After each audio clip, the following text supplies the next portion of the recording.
Buenos días, Juan Carlos. Buenos días, amigos. Iniciamos un nuevo mes, el tercer mes del año. Buenos días, Elizabeth Consuegra en los controles y Mónica Droira en la coordinación general. Para quienes van a salir en auto, se les recuerda que hoy rige el pico y placa en 7 y 8. Si tienen sugerencias, comentarios, son bienvenidos. Los invitamos a seguir en nuestra cuenta de Twitter @radiosucesosec. Pueden escucharnos desde cualquier parte del mundo en www.radiosucesos.fm.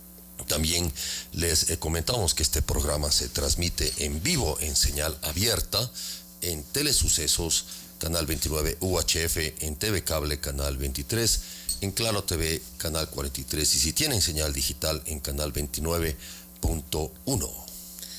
Amigos, también si desean interactuar con nuestros invitados, agradecemos sus llamadas al 246-8427 y les recuerdo que este programa llega a ustedes con el gentil auspicio de Fiat y de Movistar. Movistar te recuerda que si se te rompió la pantalla, te la cambiamos gratis. A continuación, el editorial del día. Las 7:02, bienvenidos a quienes se unen a nuestra señal en Radio Sucesos y Telesucesos. El editorial de esta mañana dice así: es imposible que la corrupción verde flex sea episódica, tal como algunos cínicos pretenden presentarla. Un pozo séptico necesita de años para llenarse y desbordarse, y requiere alimentarse regularmente. La corrupción del Correato responde a un esquema perverso diseñado desde el inicio. Oscuros personajes y pequeñas galladas angurrientas, parapetados detrás de un discurso de izquierda, prepararon el terreno para el descomunal saqueo de fondos públicos operado durante la última década. Para ello solamente bastó un poco de olfato y algo de información. En efecto, algunos elementos explicarían este amargo viacrucis de la moral pública. 1. Los grupos monopólicos y las transnacionales sabían que se venía una época de bonanza. Ellos siempre manejan información económica privilegiada. Además, la previsión es un componente inherente a su lógica empresarial. En 2006 apostaron por un proceso de acumulación capitalista fluido y sin mayores contratiempos. 2. Un empresario voraz y caprichoso como Álvaro Noboa no garantizaba un juego equilibrado para sus negocios. Además, como representante nato de la oligarquía, agitaría la reacción popular y social, y la bulla es el peor escenario para los negocios. Correa, en cambio, neutralizaba toda oposición desde la izquierda y desde los movimientos sociales. 3. Alianza País no solo les aseguraba un clima favorable para sus intereses. Desde el discurso refundacional se justificaba cualquier medida que flexibilizara los controles y permitiera la libre apropiación privada de los recursos del Estado. En un ambiente de colapso del sistema político, cualquier medida será mejor, rezaba el imaginario ciudadano. Por eso el pueblo apoyó la metida de la mano en la justicia, el atropello de los derechos humanos, el despilfarro. 4. La discrecionalidad jurídica y el autoritarismo fueron las armas más eficaces para facilitar la corrupción y apuntalar la impunidad. Una vez acordada la estrategia, se montó un sistema de opacidad financiera que solo saltó a la luz pública cuando sus principales operadores tuvieron que hacerse al costado y cuando las arcas públicas quedaron vacías. 5. Los grupos monopólicos y las transnacionales saben compartir cuando la torta es grande. Es parte de su lógica empresarial.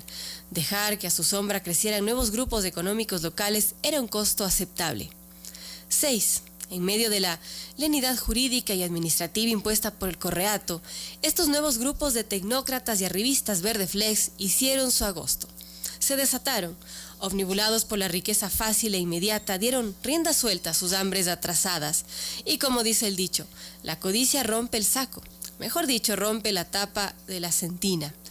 En síntesis, lo que terminó instaurándose durante la pasada década fue una cropocracia, un gobierno de la inmundicia. No solo saquearon al país, sino que lo hicieron desde las prácticas más obscenas y nauseabundas. Los últimos escándalos son únicamente la punta del iceberg de esta podredumbre sistémica. Hoy, los compadres enemistados pretenden convertir al Estado en una verdulería. Utilizan las instituciones públicas para dirimir sus broncas personales, sin el menor empacho. Poco les importa el país, por más que se rasguen las vestiduras. Hemos presentado el editorial del día.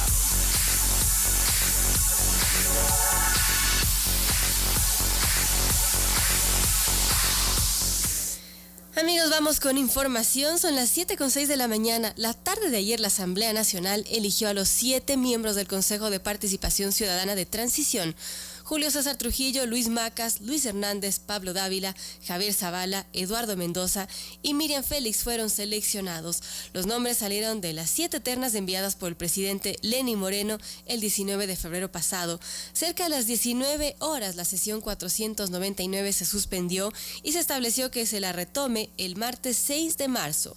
Los puntos que quedaron pendientes son la elección de los suplentes del Consejo Transitorio, la posible comparecencia de Serrano y Vaca Mancheno, y el proyecto de resolución para investigar el asesinato del ex gobernador Sáchila, Héctor Aguavil. Lenín Moreno agradeció a la Asamblea por nombrar a los consejeros principales de transición. La posesión duró 15 minutos. El presidente de la Asamblea, José Serrano, leyó el juramento de los consejeros. Cumplirán fielmente las funciones otorgadas por la República y sus leyes en calidad de los consejeros principales del Consejo de Participación en Transición. Si así lo hacen, que la patria y el pueblo ecuatoriano lo reconozca, caso contrario, los juzguen.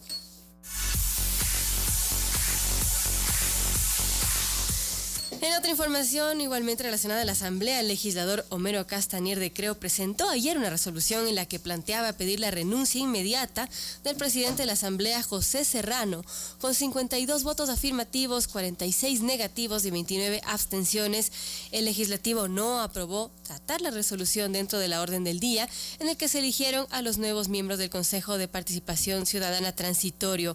Castañer solicitó que se incluya en el orden del día la resolución para que Serrano se defienda de las acusaciones vertidas sobre él, tras un audio publicado en el que se escuchaba al titular de la Asamblea conversar con el excontralor prófugo Carlos Polit.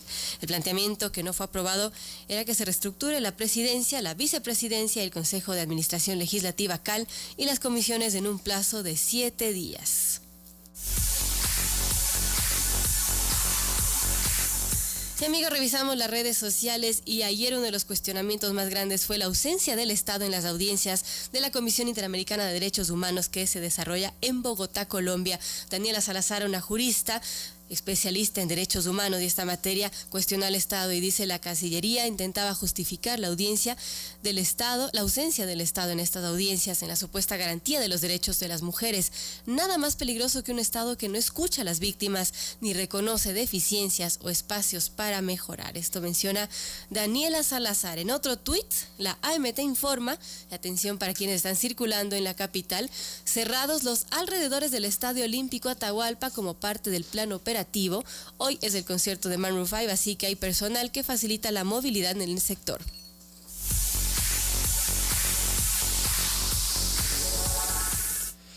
Siete de la mañana con 9 minutos, aquí en la señal en vivo de Radio Sucesos. Gracias, Verónica Larrea. Doctor Henry Cucaló, buenos días, bienvenido.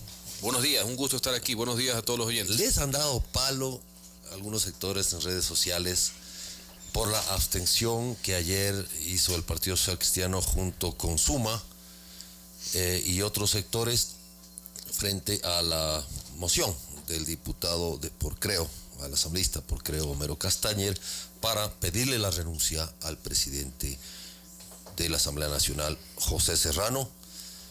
Primero, ¿cuáles fueron las razones de esta abstención? ¿Fueron razones éticas, políticas, administrativas? No se sabe. Entonces, no, sí se sabe. Y segundo, termino la pregunta. Y segundo, ¿usted cree que José Serrano tiene que seguir o tiene la autoridad moral para seguir presidiendo la Asamblea Nacional? Bienvenido, le escuchamos, buenos días. Gracias. Bueno, palos dependiendo cómo uno lo quiera ver, porque evidentemente son sectores interesados y focalizados ahí en las redes sociales. Cuando uno analiza esto con seriedad, como deben ser, uno tiene que ver todo el contexto de la sesión, no solo lo que ponen pues estos fanáticos que escriben en 140 caracteres. El día de ayer, el Partido Social Cristiano presentó una moción en la cual el diputado César Ron de entrada apeló la presidencia del señor Serrano, diciéndole hasta que se iba a morir. Ahí están los audios y ahí están los videos. Ya. Por los bochornosos incidentes relacionados al audio del señor fiscal. Apeló la presidencia. El otro señor ni siquiera le dio trámite. Y dentro de esa moción le dijo que no podía irse así nomás, sino que tenía que comparecer, rendir cuentas, rendir explicaciones ante el país y ante la Asamblea, él y el fiscal. Y dentro de eso viene la consecuencia. La consecuencia no es pedir la renuncia, como que yo te invito a una fiesta. No, si de ser el caso, se va, se tiene que ir cesado, se lo releva. Así de claro está en la moción. Tan contundente fue la apelación y la moción que fue aprobada por unanimidad de toda la asamblea. Eso fue lo que se aprobó. Que el señor en 7 días vaya, rinde explicaciones, que nosotros seamos juzgadores y obviamente la consecuencia de aquello es que se vaya de la asamblea.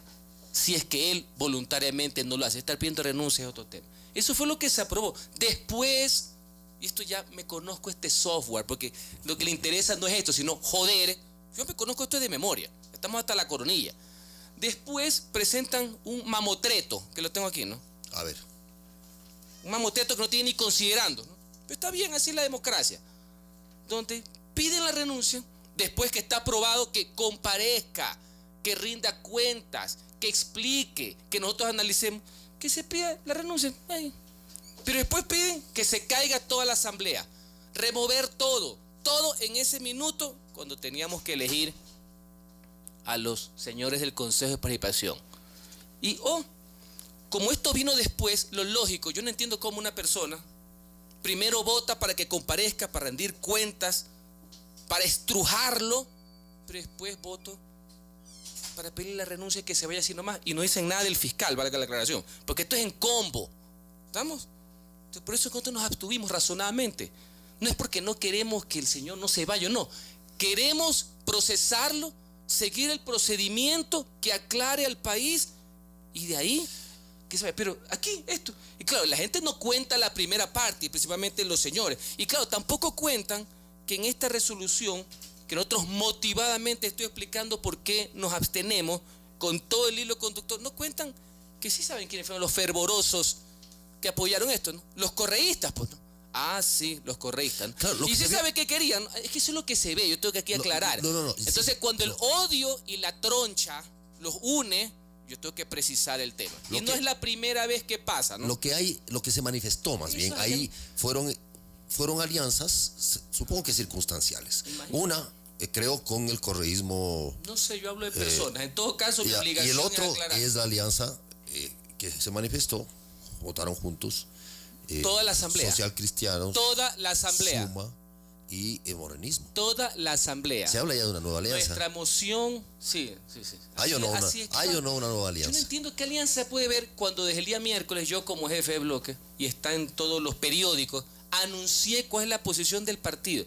Señores, sí a la fiscalización, sí al control. Usted comparece y en la comparecencia vienen los resultados. Lo vimos el día miércoles. Aquí no hay ninguna. Yo no sé qué tipo de alianza se puede hacer cuando tú vas y lo apelas para que se baje a la curul, le quitas la presencia. Yo no sé qué tipo de alianza puede hacer eso. No alianza con Serrano, sí, alianza con el morenismo. Pero si le estoy contando qué tan bien puesta fue nuestra moción, respaldada por varios partidos en cuanto a la firma, que fue apoyada por unanimidad. Entonces, qué buena alianza en que toda la asamblea votó.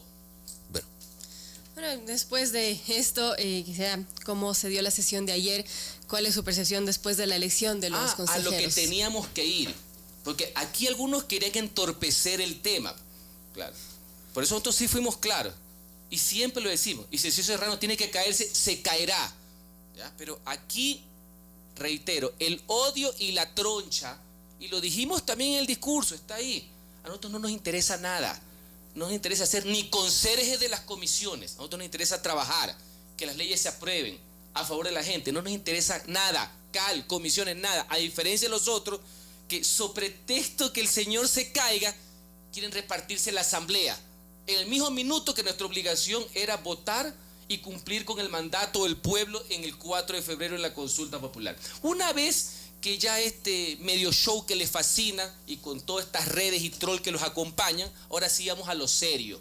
Se presentaron las ternas y estoy convencido que se escogieron a los mejores hombres y mujeres, que su labor fundamental, aparte de alejar el caos, porque como usted comprenderá, el correísmo que está, que disfruta esto, y el lunático del ático que está feliz, y que si por el odio tiene que juntarse hasta con el banquero, lo hace sin ningún problema. lo que quiere es apostarle aquí es al relajo y al reparto. Pero no hay que ser muy filósofo ni ir a 140 caracteres para entender qué es lo que está pasando. La misión de los señores consejeros es cumplir con lo que dijo el pueblo. Tienen que ir a evaluar y, de ser el caso, cesar a todos esos corifeos que están en los organismos de control, que fueron elegidos por el Consejo de Participación Correísta, que en la práctica lo que hicieron fue facilitar un modelo autoritario. Eso es lo de fondo, y eso fue lo que se eligió ayer. Y salió, reitero, creo, los mejores hombres y mujeres para que vayan a trabajar. Estamos con el doctor Henry Cucalón, jefe de bloque del Partido Social Cristiano Madera de Guerrero. Henry, ¿cuáles son los procedimientos ya en torno a la comparecencia que se aprobó por 120 votos? 127. No, se aprobó la reforma. No, la comparecencia de Serrano y Vaca Mancheno. Se aprobó reformar, esa es otra de las cosas, sí. Es importante conversar, yo vengo aquí a rendir cuenta. Lo que se aprobó fue la reforma del orden del día para que se pueda incorporar el debate para ver si es que se resuelve la comparecencia. Lo mismo con la resolución sin considerandos de la renuncia y de descabezar la asamblea. Lo que estaba tramitando era la reforma al orden del día. La que presentó el Partido Social Cristiano fue aprobada por unanimidad, que fue antes, y eso se va a tratar el día martes a las 9:30. Si se aprueba, que espero que se apruebe, porque en aras de la transparencia y por la gravísima crisis institucional, aparte del bochorno nacional e internacional que nos ha llevado tanto el señor Serrano como el señor Vaca, o sea, un fiscal que le dice mamitico al que cruza, usted comprenderá qué es lo que pasa con los juicios, lo que va a ser la defensa del prófugo Poli. Usted no puede seguir interviniendo, porque por más que pueda sonar interesante, hay momentos procesales, y el señor también se la jugó el todo por el todo. Usted comprenderá que ya en ciertos procesos él ya no va a poder actuar. Sí lo tenemos claro jurídicamente, sí, claro, ¿no? Así es. Bueno, no sé si lo hace a propósito o no. Más tarde vendrá el fiscal general un poco a explicar Si es que se apruebe el día martes esto, que estoy convencido que se va a aprobar, la misma resolución dice en 7 días tienen que comparecer en el pleno, no hay ninguna cuestión. Los dos, no uno, los dos. ¿Por qué? Porque nos interesa ir hasta el fondo de las cosas. Queremos saber la verdad, que el audio, no audio, que el compadre, que el informe, el 30S, que el original que me aparece, que no está en el file, hasta el fondo. Y sobre eso proceder. Aquí no podemos caer en lo primario, en el facilismo, porque si fuera por eso, pues yo Serrano debería ser ya rato. No. Aparte de eso, vamos a investigar, ese es nuestro rol. Esto no es normal. Aquí no es que entre dos partidarios se han dicho zambacanuta, que eso no está bien, pero a veces es normal. No, aquí la institucionalidad está resquebrajada, porque nada más y nada menos que el presidente de un parlamento ecuatoriano, el titular de la legislatura, primera función del Estado según los tratadistas, se hace de dime y diretes con el fiscal general, con el representante de la vindicta pública. O sea, no es cualquier caso. Esto es algo inaudito. Y encima se acusan mutuamente, broma o más, broma menos, que kilo de droga, que kilo de verdad. O sea, no tiene presentación alguna lo que está pasando. Ahí lo que hay es un audio donde el presidente de la Asamblea Nacional, José Serrano, complota con un prófugo de la justicia acusado de lavado de activos y del caso Odebrecht, que es el ex contralor de la República, para tumbar a una autoridad electa, gravísimo, que se llama fiscal general, nos guste o no nos guste quien sea, porque gravísimo, puede ser cualquier nombre. Gravísimo, ¿no? Y donde le dice hay que bajarse al señor. Y donde para bajarse al señor hablan de documentos, que suponemos son los documentos del 30S. O sea, y después el presidente de la Asamblea Nacional va a la fiscalía, a la fiscal provincial, que dicen, el fiscal general, que es su amiga, o sea, que es parte de este complot, la fiscalía Moreno, y le entrega unos documentos que son secretos además. ¿Qué hace el presidente de la Asamblea Nacional con documentos secretos? ¿Por qué los tiene él? ¿Por qué los tiene él? Esa es la pregunta. Esa es la pregunta, esa es la comparecencia, esa es la investigación, eso es lo que se tiene que rendir cuentas sobre eso. Aquí la salida no solamente es que después, no es que te pidas renuncia, que ceses en tus funciones, pues que te caigas castigado, no es que haga un paso al costado, porque si fuera por el paso al costado seguiríamos esperando la renuncia del señor Glass también, pues, ¿no? seamos claros con esto aquí, no le juguemos a la gente, no juguemos al show de los 140 caracteres, vamos a lo de fondo, de lado y lado, de lado y lado, y también la oportunidad que va a tener el fiscal para aclarar si es que cobró o no cobró un guiso en el tema del 30S. Todo se tiene que hacer, él tiene el derecho a decir su verdad también. Eso es lo importante, eso es el órgano fiscalizador, eso es lo que nos interesa, eso es lo que le interesa al país, más allá de shows y más allá de politiquería, porque, estimados oyentes, tan grave es pensar como algunos por ahí, y a lo mejor la corte del señor Serrano, que aquí no ha pasado nada y que hay que voltear la página, que eso es malo y es grave. Tan grave es tratar de pescar a río revuelto con politiquería de quinta categoría. Así que nosotros estamos aquí para obrar con seriedad, y esa seriedad nos obliga a que los dos comparezcan y lleguemos hasta el fondo de estas circunstancias que le han hecho no solamente un daño a la institucionalidad, sino que es un golpe artero más a la frágil imagen nacional e internacional que tiene el Ecuador post consulta popular, donde deberíamos estar ya en otro tipo de cosas, ¿no? Porque es increíble que todo este tema se esté dirimiendo en CNN, finalmente, ¿no? Y bueno, está bien por el tema de libertad de expresión, pero me parece... Se nota a leguas que estos son los estertores, para que no te explicación, de 10 años de un gobierno, porque los dos señores, uno a la cabeza del Parlamento y otro a la cabeza del Ministerio Público. Y también Polis, no se olvide, a cabeza de la Contraloría. Los tres, con posiciones importantes en los 10 años del correato, ¿no? Un triunvirato, como lo definió. Todo esto usted comprenderá Fermín que son Vaca, los sí. estertores, pues son la parte final de este relajo que algunos lo han considerado que es una balacera en un ascensor. ¿Estamos? Ahora, yendo al tema ya de la elección del Consejo de Participación Transitorio, ha habido ciertos reclamos, bastantes en realidad, sobre el por qué no se eligieron paritariamente hombres mujeres, como dice la Constitución. ¿Cuál es la explicación sobre eso? Son 6 hombres, una mujer en el consejo. La obligación es que la nominación sea paritaria, no la elección. O parece, no es lo mismo, suena en rima, pero no es lo mismo.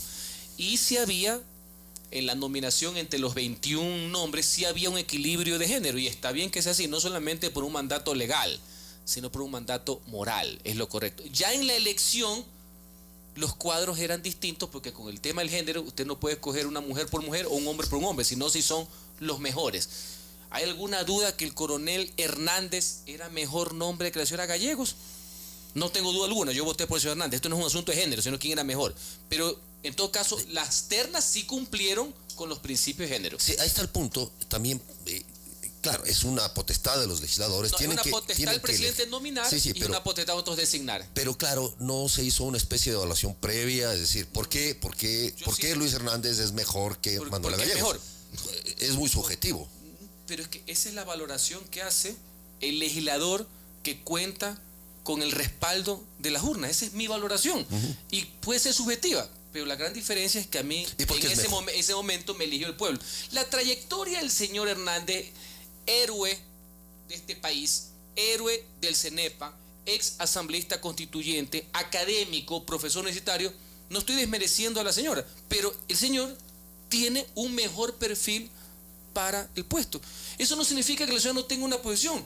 ¿Quién sabe si la nominan para consejera suplente? A lo mejor va, pero que el señor era mejor opción en nuestro criterio, y para la gran mayoría, porque esa es la democracia al final de cuentas, no solamente tener más votos, sino también motivar, justificar y razonar, como lo estoy haciendo en este momento, era un mejor cuadro que la señora. Y en otros casos, ¿quién va a dudar? Creo que lo habíamos conversado aquí hace unos tiempos, aquí en estos micrófonos, ¿quién va a dudar de la valía del señor Julio César Trujillo? Eso estaba ya más allá de cualquier consideración, peor de carácter política e ideológica. Yo considero que de lo que había, porque no hay ternas perfectas, era lo mejor que existía. ¿Y Javier Zavala?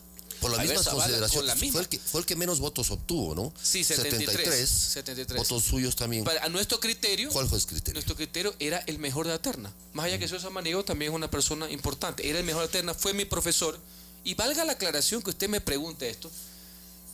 Crítico mordaz del Partido Social Cristiano, crítico acérrimo de la Municipalidad de Guayaquil, pero con respeto, sin bajezas.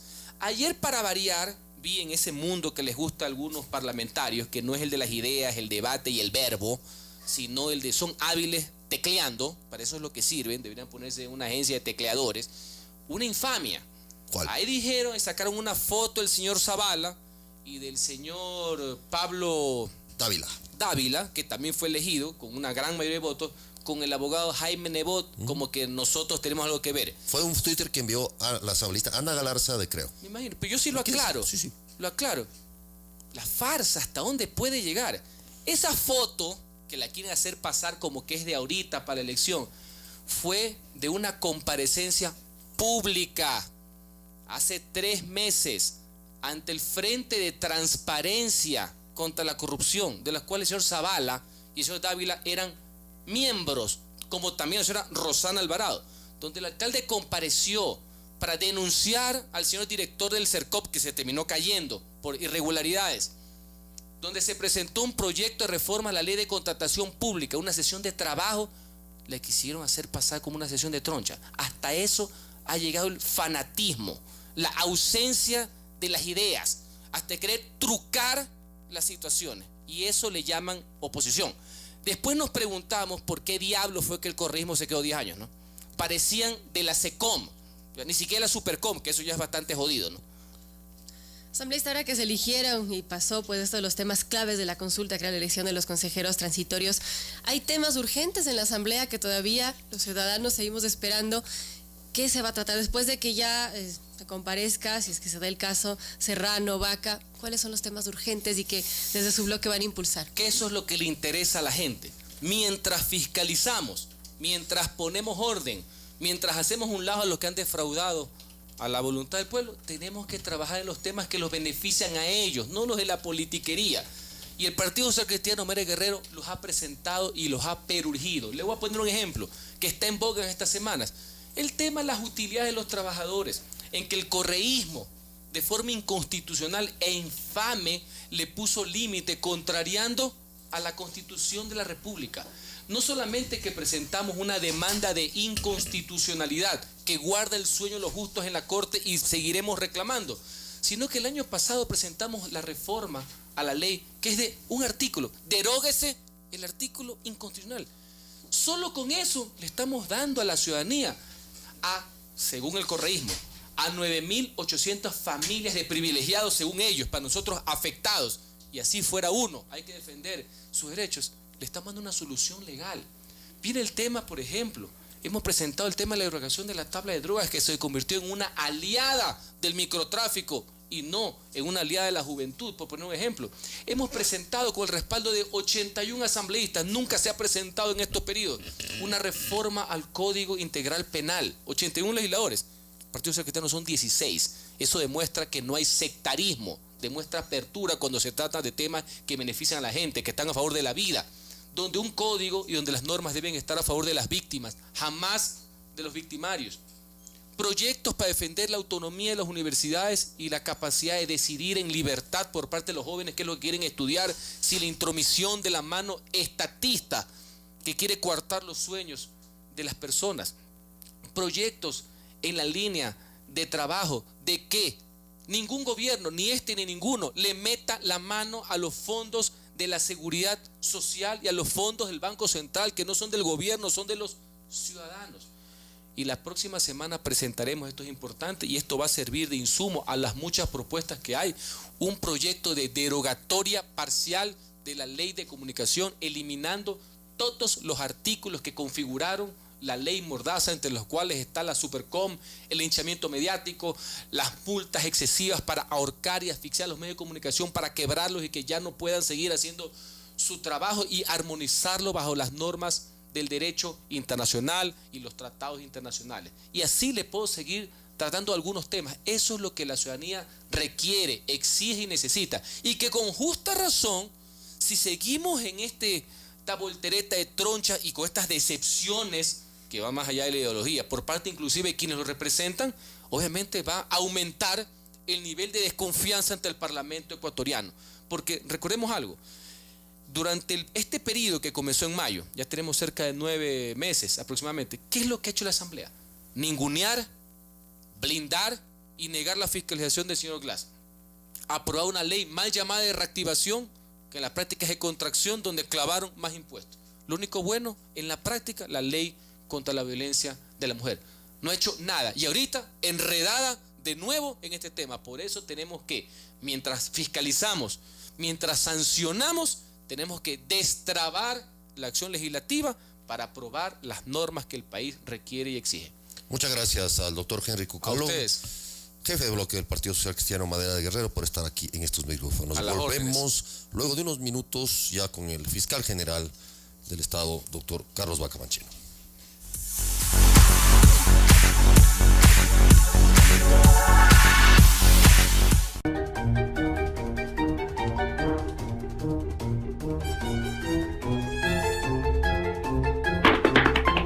La noche es nuestra, recargada, Millennium tal vez, ¿cómo le ponemos? Puede llamarse Millennium, puede llamarse Plus, como sea, pero aquí estamos de vuelta. Qué chévere hacer otra vez programa de televisión, pero con el doctor Montenegro, ¿otra vez vuelve el bullying? Claro, conmigo, para darte fama, desde el lunes 5 de marzo, de 19 a 20 horas, por Telesucesos. Volvemos.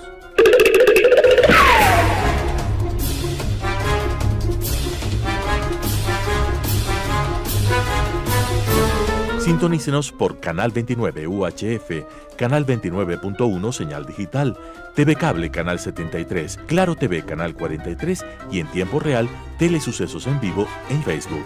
Telesucesos, un canal diferente.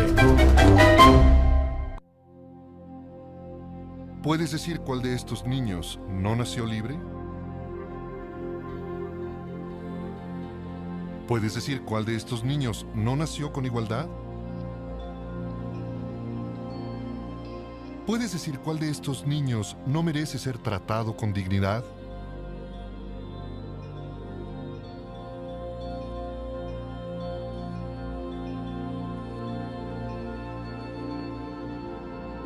Nosotros tampoco.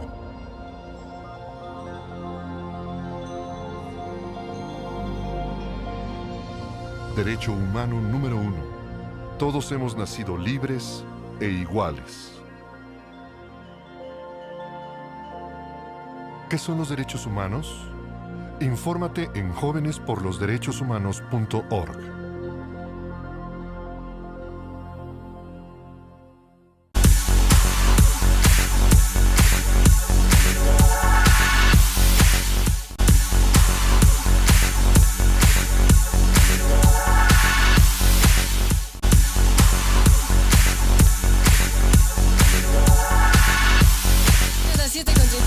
Continuamos con más información. En el marco de su rendición de cuentas, el Contralor General Pablo Celi conversó ayer con la prensa y se refirió a los documentos presentados por el presidente de la Asamblea Nacional, José Serrano, y el ex Contralor Carlos Polit sobre un informe de Contraloría donde se menciona al actual fiscal Carlos Vaca Mancheno. Este documento tiene que ver con una auditoría de los gastos reservados de la Secretaría de Inteligencia, que presuntamente hizo gastos ordenados por Vaca Mancheno en su calidad de presidente de la comisión que investigó la insubordinación policial del 30 de septiembre del 2010. Y dijo así: he pedido a la fiscal general subrogante Tania Moreno esa documentación para conocer estos hechos en forma legal, señaló Celi. Hasta el momento ese informe no ha sido encontrado en los archivos de su despacho, así que Celi esperará a conocer este documento para pronunciarse dentro de un examen.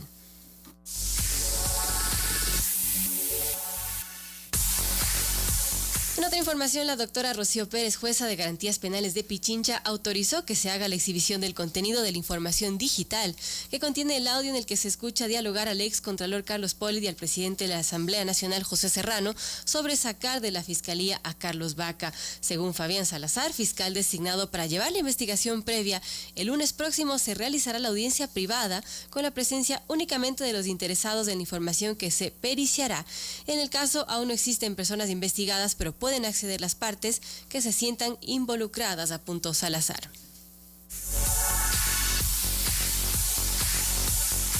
Y revisamos redes sociales y antes de presentar al fiscal que lo tenemos aquí en cabina, dice en un tuit: yo quiero ser la primera persona que sea evaluada por el nuevo Consejo de Participación Ciudadana de Transición.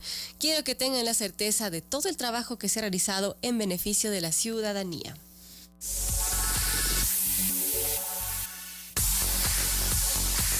Antes de continuar, yo les quiero recordar que tienen una cita con la UEFA Champions League y Avianca. Pueden viajar a Nueva York desde $549, a Madrid desde $759 y Perú desde $339, ida y vuelta.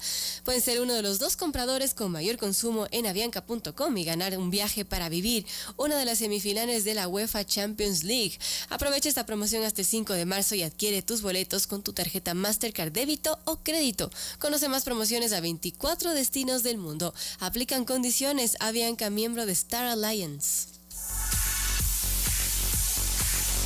7 de la mañana con 37 minutos aquí en los micrófonos de Radio Sucesos y también señal en vivo, en directo, en televisión abierta, en Telesucesos, canal 29, UHF, en TV Cable, canal 73, Claro TV, canal 43, en señal digital, canal 29.1, en Facebook estamos en tiempo real como Telesucesos Quito y Radio Sucesos, música excepcional. Buenos días, bienvenido al fiscal general Carlos Bacamancheno. Muchas en gracias. el ojo de la tormenta fiscal. 2 cosas. Yo creo que el país requiere la verdad. O sea, requiere llegar hasta el fondo de todo esto. El país se lo merece. En verdad ha sido, desde que usted lanza este audio, o hace público este audio, desde su alta investidura, han sucedido muchas cosas. Primero, la pregunta sería, ¿usted estaba consciente de que en realidad lanzar un audio de esta manera, o sea, sin previamente judicializarlo, sin previamente, iba a ser cuestionado por lo menos? Es decir, ¿cómo así? Eso se le preguntó ayer en CNN también, y lo han hecho algunos sectores. ¿Cómo así el fiscal general lanza un audio de esta manera? Un audio que no se sabe cómo fue obtenido, ni de quién salió, ni por qué, más allá del contenido. Empecemos por ahí. Buenos días, bienvenido. Buenos días, Juan Carlos. Gracias a usted y a los ciudadanos que nos escuchan. Mire, la situación tan grave que se contiene en esa grabación, que es reportada a través de un parte policial, es una situación extremadamente delicada. Se dispuso que se abra la investigación, pero yo tenía también una responsabilidad con el país. Al estar en una red social, se constituía en una información de acceso público. No es una grabación de una interceptación. No lo es. No. Porque no. Polit dice que eso fue extraído de su teléfono. No, eso es mentira. No, eso es mentira. Es una información de acceso público. Y precisamente por ser una información de acceso público, llega a mi conocimiento, se me pone en conocimiento con un parte policial. Y yo, que tenía convocada una rueda de prensa para el día lunes a las 9 de la mañana, para informarle al país respecto a los avances que se hicieron en el tema de Colombia y para también informarles lo que estábamos por arrancar el día lunes con la visita del procurador del fiscal general antimafia de Italia. Ante la gravedad de los hechos, yo le informo, les digo a los medios de comunicación que precisamente convoqué para una razón, pero que ante la urgencia y la gravedad de lo que acababa de escuchar, era mi obligación ponérselo al país. Y decirle además, Juan Carlos, a usted y a los ciudadanos, de que resulta que lo esencial, que es la verdad, suele ser muy maltratada y la verdad suele ser muy manoseada, porque ahora la discusión ya no es lo que se dice en el audio. Ahora ya la discusión no es, primero, si esas voces son o no son del presidente de la Asamblea y del excontralor. Fue admitido. Porque ya fueron admitidas. Ya la discusión no es si hablan con una total familiaridad de forjar papeles, de destruir papeles, de sacar papeles. Ya no es ese el problema. Y ya no es el problema de que hay que bajárselo porque este es un peligro, porque este no cumple acuerdos, porque ya no es el problema. Ahora el problema en esta paliza que le dan a la verdad, ahora el problema está en que cómo así no se hizo una judicialización. Mire, ahí yo vuelvo a insistir en algo que ya lo mencioné en algún otro espacio, en alguna otra conversación. Nosotros sabíamos desde el primer minuto que enfrentar a personas como el señor Polit y a otros más iba a tener costos. Iba a tener costos personales, iba a tener costos familiares, iba a tener costos institucionales. Estoy absolutamente seguro de eso. Porque lo más cómodo es el statu quo. Lo más cómodo es que si yo llego a conocer de este audio, lo más cómodo es quedarme callado. Lo más cómodo es decir, aquí yo no voy a decir nada, me pongo entre comillas a negociar, miren esto que apareció aquí en esta red social, qué bestia, qué terrible. Todo el mundo estaba en paz. Y yo le vuelvo a llamar la atención a la ciudadanía. ¿Qué era lo más cómodo para el fiscal? En un entorno político, en un entorno institucional, ¿qué era lo más cómodo? Lo más cómodo era taparme los ojos, taparme los oídos frente a esto. Fiscal, ¿usted sabe exactamente cuándo fue esta conversación? Yo no lo sé. Pollitt y Serrano. Yo no sé, pero claro? yo no sé, no lo tengo claro, pero lo que dice... Pollitt dice que es el 22 de noviembre. ¿Y sabe qué es lo grave de esto? Vea. Este señor tuvo el cinismo de decir que los 10.1 millones de dólares que recibió de Odebrecht son un montaje persecutorio en el que se le ha montado. O sea, ya si el país quiere creerle a Pollitt de que está siendo víctima de una persecución, bueno. Pero vamos a suponer que Pollitt en algo dijera la verdad. Él dice que es el 22 de noviembre. Vea, Juan Carlos. Yo espero dejarle esta información a usted para que la analice. Aquí en estos documentos que le dejo, le demuestro que si la conversación fue efectivamente el 22 de noviembre, la instrucción fiscal que se inició en contra del señor Pollitt concluyó el 6 de enero, el 6 de diciembre. Entonces, me parece muy importante que hayan admitido que la conversación fue de 22 de noviembre. Porque si dicen que fue de 22 de noviembre y se les escucha hablar, sí, hermano, el problema es Vaca. Vaca es un miserable, hermano. Vaca es un miserable, hermano. Aquí Vaca no quiere cumplir ningún acuerdo y no tiene que ser fiscal hasta fin de año. Estamos hablando que de 22 de noviembre a fin de año eran 30 días. Pues. ¿Y cuál es el siguiente paso, pues? Juan Carlos, ¿cuál fue el siguiente paso? Porque hasta finales de año ya se acabó el año 2017. Luego aparecen los documentos del 30S. Claro, pues, ¿cuál es el siguiente paso?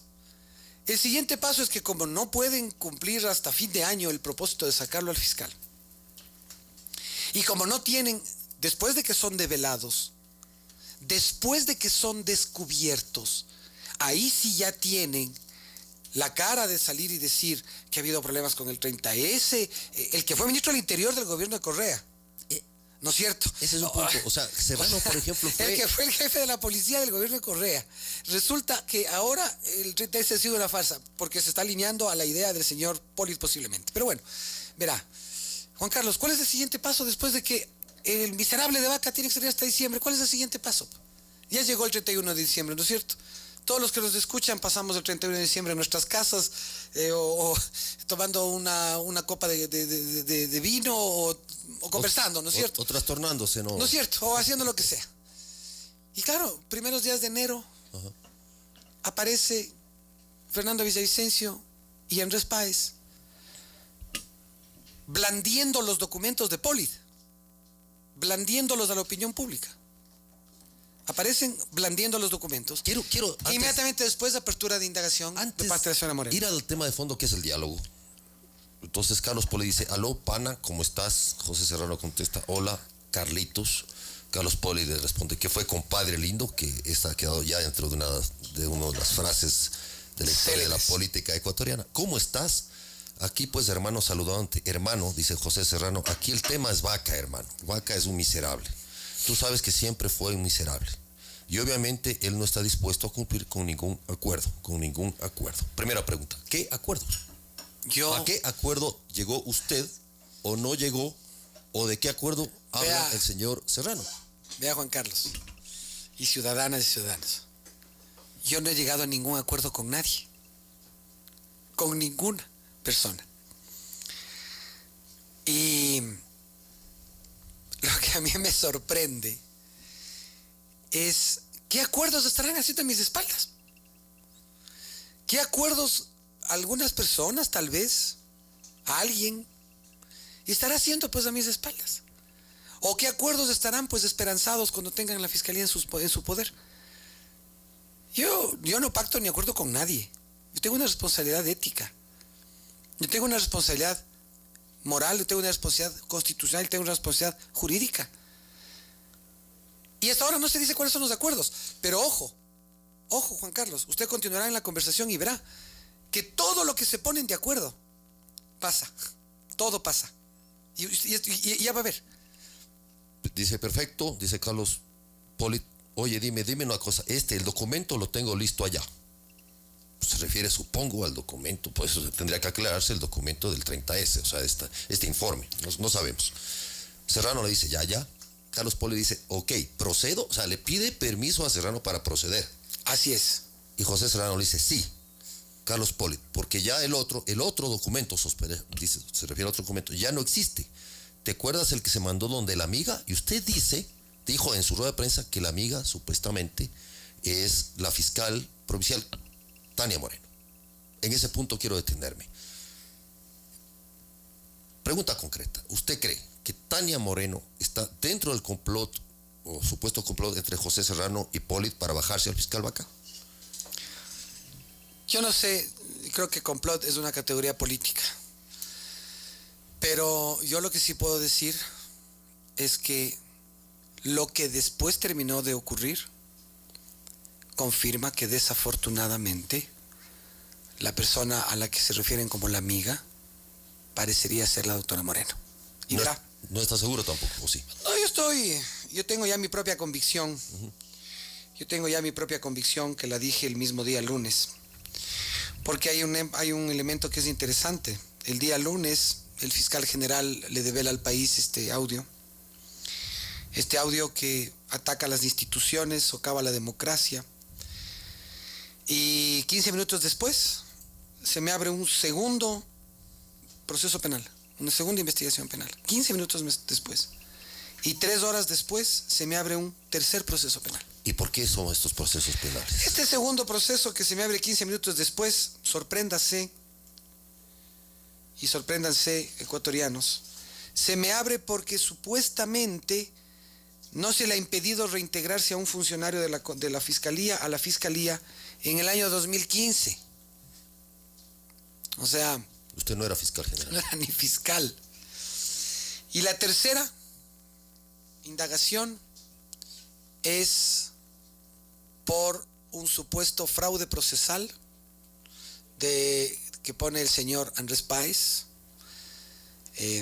diciendo que han habido alteraciones de audios y de videos o una cosa así. ¿En qué caso? ¿En qué tema? En el 30S. Ya. El caso del 30S.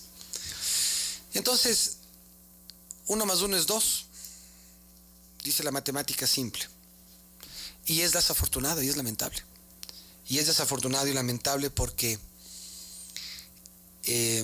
a mí me parece terriblemente grave, Juan Carlos, que lo que le está pasando al fiscal general le pueda pasar a otra autoridad. ¿Sabes que no me gusta este fulano? Pablo Celi, por dar un ejemplo. ¿Sabes que a mí no me gusta este fulano? Uh-huh. Montémosle un proceso penal, pues. Saquémosle un informe, digámosle, acusémosle de algo, ¿no? Uh-huh. Y después, ¿Pero cómo le presionamos para que se vaya? Pues no te preocupes, yo tengo ahí una persona que puede mover el esfero y empezar a perseguirle. O sea, me parece gravísimo que de esta manera además se quieran hacer de la fiscalía, y me parece además gravísimo para las instituciones y para el país que haya un fiscal que reciba órdenes, porque parece ser que eso es de lo que están acostumbrados, o parece ser que eso es lo que ellos pretenden insinuar, de que haya fiscales que cumplan órdenes y que no cumplan acuerdos. Bien. Señor fiscal, hace un momento usted mencionaba que usted no llegó a ningún acuerdo, sin embargo, la pregunta que le hago es, ¿le propusieron alguna vez algún tipo de acuerdo y usted no aceptó? A mí no me propuso nunca un acuerdo nadie. Qué coincidencia, cuando llega el señor Carlos Pareja Yanuciel al Ecuador, sin conocimiento de la Fiscalía, acompañado de el en ese entonces también presidente de la Asamblea, yo le dije al país claramente que yo no estaba en conocimiento de la llegada de este señor, pero que me parecía importante que venga y hable y que suscriba dentro del marco de la ley una cooperación eficaz. Al fin y al cabo, está en su derecho. Pero si eso significó que hayan acordado algo con alguien, no lo sé. Y lo mismo me pasó, lo mismo ocurrió ahora con este señor que sale y dice que no está dispuesto a cumplir ningún acuerdo. Y mire, ¿cuáles acuerdos? Pues? A ver, ¿qué acuerdo le vamos a hacer al país? Pues no te preocupes, Carlos. Tranquilo, llévate 10.1 millones de dólares de Odebrecht y aquí no pasó nada. No te preocupes, Carlos. No importa que pongas las coimas a ganar intereses, que aquí no pasó nada. No te preocupes, Carlos. Tranquilo. Todo ha sido un montaje del brasileño. No están documentadas las transferencias, los documentos, los SWIFTs, la entrega del dinero. No te preocupes, Carlos, tranquilo, aquí no ha pasado nada. ¿Cuáles eran los acuerdos? ¿Cuáles supuestamente eran los acuerdos?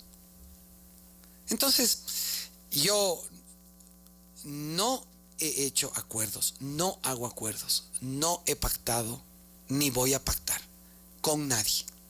Y si eso resulta incómodo, como les dice él mismo en su conversación, no responde a nadie. Qué bueno que se tenga claro que un fiscal no le debe responder a nadie. Pues. Hay una parte del diálogo, señor fiscal general, en el cual Carlos Poli le dice, Pepe, al compadre lindo, pero mira este caso que acaban de sacar. Yo saqué los indicios penales en el tema que acaban de la fiscalía. No acusa ni al constructor, ni a Worley Parson, ni a Bravo, ni a Alex Bravo, ni a 4 más, y deja solo a Capaya. Y Capaya el juez tuvo que eliminarlo porque ya no tuvo pues el contratista, ya no hay otro. Este caso de la no acusación contra Capaya, usted ya lo había explicado, pero claro, esto se refieren a que por qué no se acusó, por ejemplo, al fiscalizador, que era Worley Parson. Y todo el mundo se ha hecho público que el dueño de esta empresa era muy amigo del expresidente Rafael Correa. Es más, la esposa trabajaba con el presidente Rafael Correa. Entonces, claro, se insinúa que aquí hubo una protección. Yo no sé si es preciso de que Worley Parson... es la representación, no como empresa, sino la representación. Ahora, no lo podría afirmar. Respecto de eso, inmediatamente del dictamen que se emite absteniéndose de acusarles al señor Pareja, yo expreso mi desacuerdo públicamente. Y al expresar mi desacuerdo públicamente, yo pido de que eso suba en consulta. Está en manos de la doctora Moreno, que es la fiscal provincial. Coincidencialmente, es a la vez de fiscal provincial de Pichincha, fiscal general subrogante. Y ella tiene que pronunciarse respecto del caso. Ahora, yo también ahí tengo que decir algunas cosas respecto de este tema.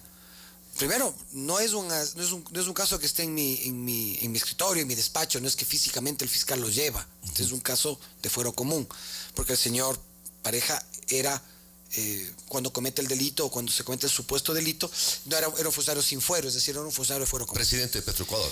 Pero era un funcionario de fuero común. Pero a mí se me parece extraño.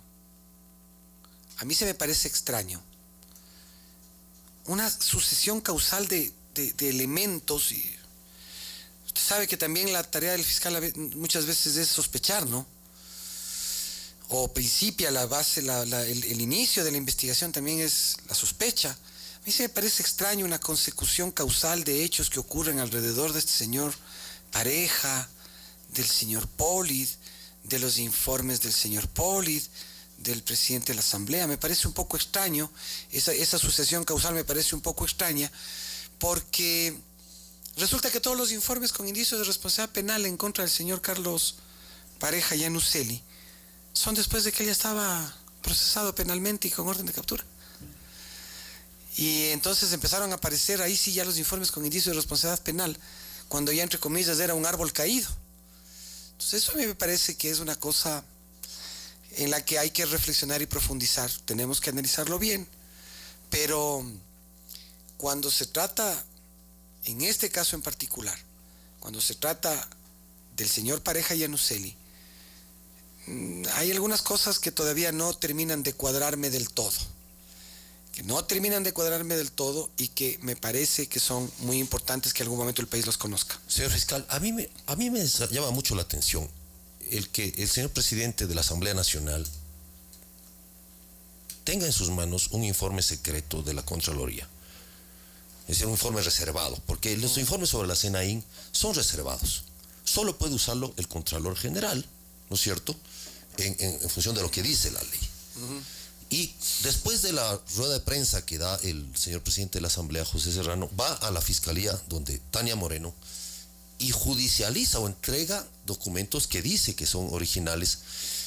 Ahora, si son originales, ¿por qué los tiene él? ¿O a través de quién lo obtuvo? Porque el Contralor Pablo Celi... ¿Te acuerdas del chiquito? Le dicen, ¿te acuerdas del chiquito? Ya te el manda chiquito va a llevar, pero es otro chiquito, digamos. Hay un Twitter muy chistoso que ha circulado brutalmente que dice, hay uno más chiquito todavía que está haciendo esto, pero bueno, fuera de broma. El tema es, el señor, ¿por qué hay periodistas que han sido enjuiciados por difundir información considerada reservada? Hablo de Fernando Villavicencio y de Clever Jiménez. Fueron enjuiciados, fueron denunciados penalmente. Y el presidente de la Asamblea Nacional tiene en sus manos, o llega a tener en sus manos, un documento que es reservado.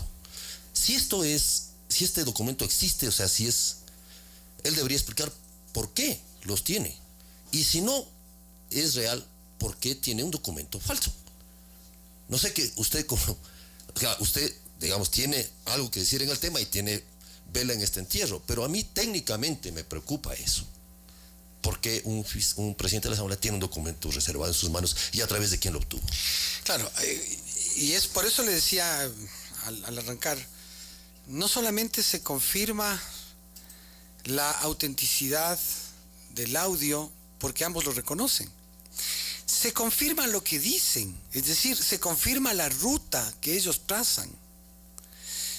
Oye, ¿te acuerdas de...? Ya tengo los papeles listos. ¿Te acuerdas del chiquito? Sí, ya, con él te voy a mandar el de confianza. Ya, ¿en cuánto tiempo? ¿En 1 hora? ¿En 2 horas? Ya, inmediatamente dale las coordenadas y él va. Y claro, en este momento para cierto sector que se siente mucho más cómodo con la idea de que aquí no debe pasar absolutamente nada, el cuestionamiento y la pregunta es, ¿y el audio? El audio es... ¿cómo consiguió el audio? ¿Y por qué? ¿Qué pasó con el audio? Pero ojo, ¿cómo llegaron pues papeles? Mira, vamos a suponer que fueran auténticos. Ya el señor Contralor lo ha dicho, que ese documento no existe. Ya lo certificó el secretario de la Contraloría. Ya lo certificó el doctor Daniel Fernández de Córdoba a la Fiscalía, que él no ha firmado. Ya está confirmado y comprobado que el documento no existe. Pero en la carátula del documento que muestran y en los papeles que muestran está la Contraloría, pues no, aparentemente, supuestamente la Contraloría. Entonces yo no digo que esto sea auténtico, pero vamos a suponer que fuera auténtico. A ver, vamos a suponer que fuera auténtico. ¿Qué hace pues un documento original en manos del presidente de la Asamblea? ¿Sabe lo que dice la Ley de Seguridad Nacional y la ley que en este caso de Seguridad Pública y del Estado y lo que dice el reglamento que dictó el propio Contralor Poli? Que es personal e indelegable. El juzgamiento de gastos reservados es personal e indelegable por parte del Contralor. Dice que si es que le encontrara el momento de juzgar alguna cuestión que pueda ser sujeta a responsabilidad, inmediatamente lo remitirá a la autoridad que maneja los fondos reservados y que después, además, si mal no recuerdo, en un plazo de 8 días tendrá que solventar el problema. Y resulta que los supuestos observaciones al informe son del 2014, no pasa nada 2014, 2015, 2016... 2017, 2 de junio, después del allanamiento, dicen que hay un indicio de responsabilidad penal que no aparece. Después, en noviembre, dicen sí, el problema es vaca, hay que bajarlo, ya te mando los papeles, el chiquito te los entrega. El 15 de enero aparece un informe en copias. Y ahora resulta que el colofón de esto es decir aquí yo tengo los originales. Bueno, entonces, ¿en qué país estamos? Pues? Y yo en este sentido sí quiero ser claro. Yo ya lo he dicho, yo soy la víctima. Yo soy la víctima de todo lo que pueda devenir de ese audio, de todas las infracciones penales que se puedan devenir de ese audio. Yo soy la víctima. Y en consecuencia yo no puedo investigar siendo yo. Y pregúntale a quién le corresponde investigar entonces, pues. A la fiscal subrogante, sospecho. Claro. Por supuesto. Entonces resulta que va a tener, y por eso es la urgencia del doctor Serrano en pedir la judicialización, pues. Lo primero que sale a decir no es si el audio es de él o no es de él. Él lo que dice es que se judicialice. Yo exijo que se judicialice.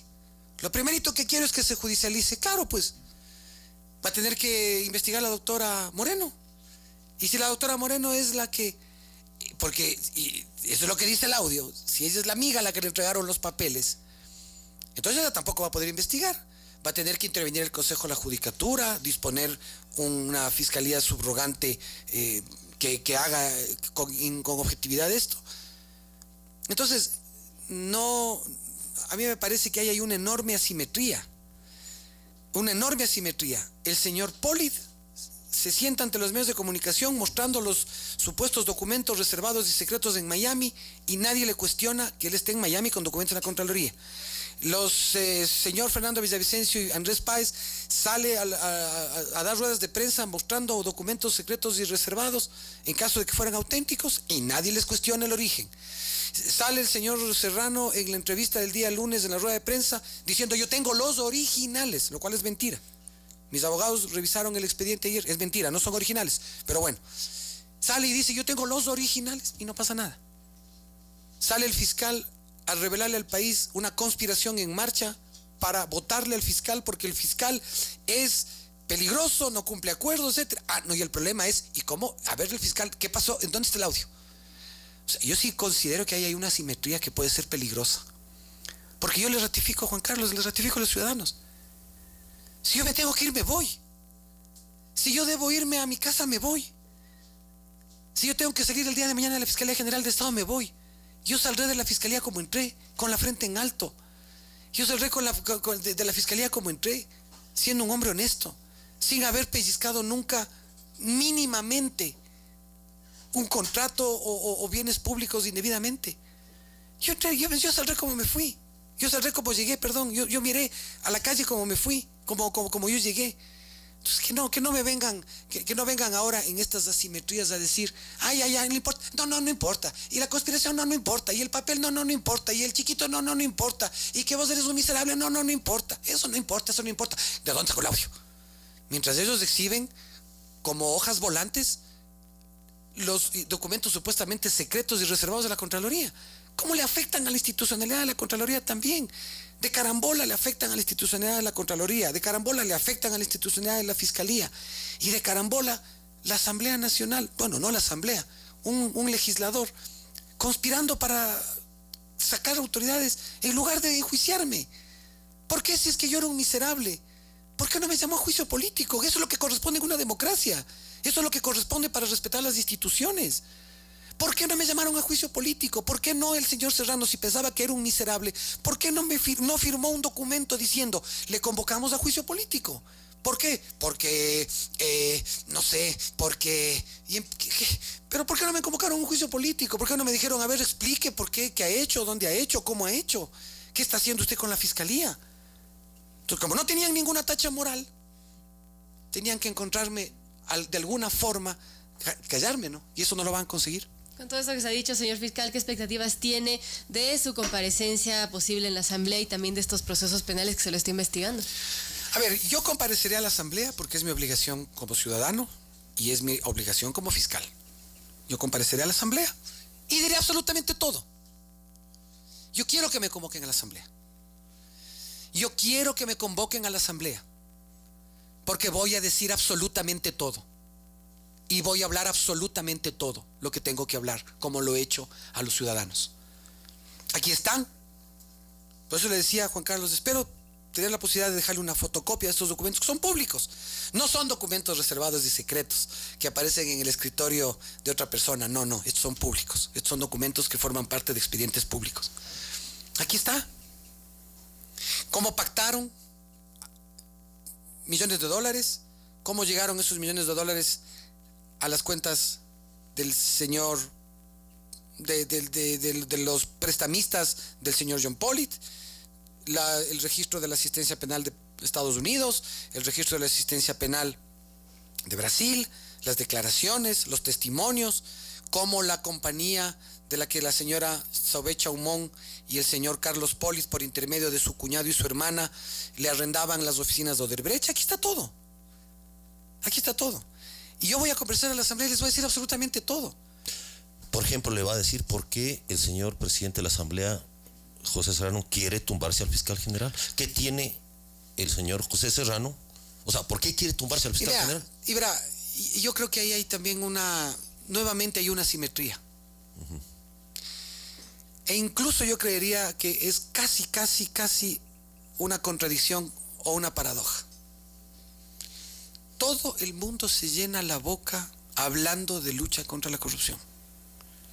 Todo el mundo se llena la boca diciendo que la lucha en contra de la corrupción es lo más importante. Y me refiero en lo hipotético, es decir, más que lo hipotético, en lo genérico.